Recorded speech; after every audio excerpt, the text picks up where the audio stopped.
کون سیدنا ابو بکر صدیق رضی اللہ تعالیٰ عنہ کہ جن کی رسول اللہ صلی اللہ علیہ وسلم سے محبت اتنی تھی کہ وہ حدیث مبارکہ ہے نا کہ لا یؤمن احدکم حتی اکون احب الیہ من والدہ وولدہ والناس اجمعین،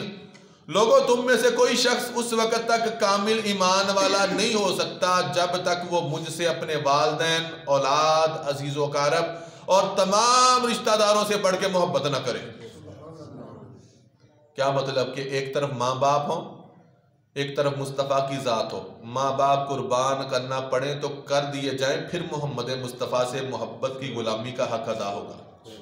ایک طرف اولاد ہو، ایک طرف بیوی بچے ہوں، ایک طرف رشتہ دار ہوں اور دوسری طرف صرف مصطفیٰ کی ذات ہو، فرمایا مصطفیٰ کی خاطر سب کو چھوڑ دینا یہ غلامی رسول کی محبت کی شرط اول ہے، پھر بندے کا ایمان مکمل ہوتا ہے۔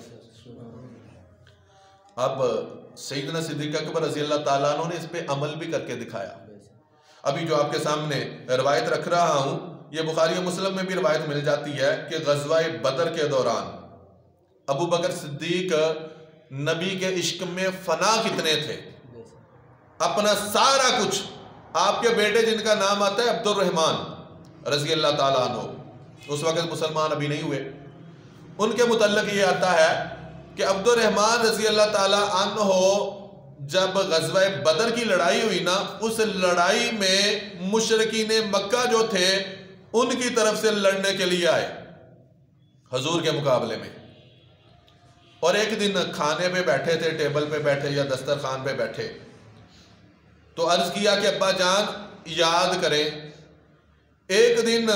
آپ کا جو لشکر تھا وہ محمد مصطفیٰ امام الانبیاء تاجدار کائنات علیہ السلام کی طرف سے لڑ رہا تھا اور میں دوسری طرف سے تھا، یا رسول اپنے اے میرے والد محترم ابا بکر صدیق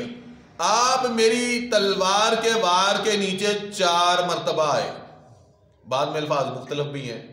کہ ابا جان آپ 4 مرتبہ آئے، میں وار لے کے آتا لیکن گردن کے نزدیک لا کے روک دیتا، اس لیے کہ آپ میرے باپ ہیں تو والد ہونے کی نسبت سے میں نے آپ کے اوپر وار نہیں کیا۔ سیدنا ابو بکر صدیق نے وہیں پہ لقمے چھوڑے کھانے کے۔ اب مقام محبت کیا ہے؟ فرمایا بیٹا سن، تیری تلوار کے نیچے تو میں 4 مرتبہ آیا نا، اور تو نے وار اس لیے نہیں کیا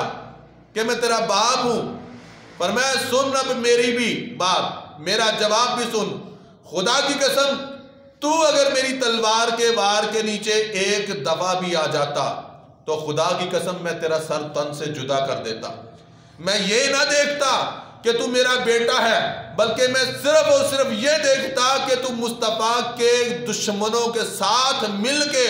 مصطفیٰ پہ حملہ کرنے آیا ہے، جو مصطفیٰ کا دشمن ہے وہ ابو بکر کا بھی دشمن ہے، اس لیے میں اس محبت کو سامنے نہ لاتا بلکہ تلوار کا ایک ہی وار کر کے تیرا سر تن سے جدا کر دیتا تاکہ محمد مصطفیٰ کی غلامی کا جو حق ہے وہ ادا ہو جاتا۔ یہ مقام ایسے ہی نہیں ملا۔ پھر میں نے سخاوت کا پچھلی دفعہ بتا دیا تھا آپ کو کہ سارا لباس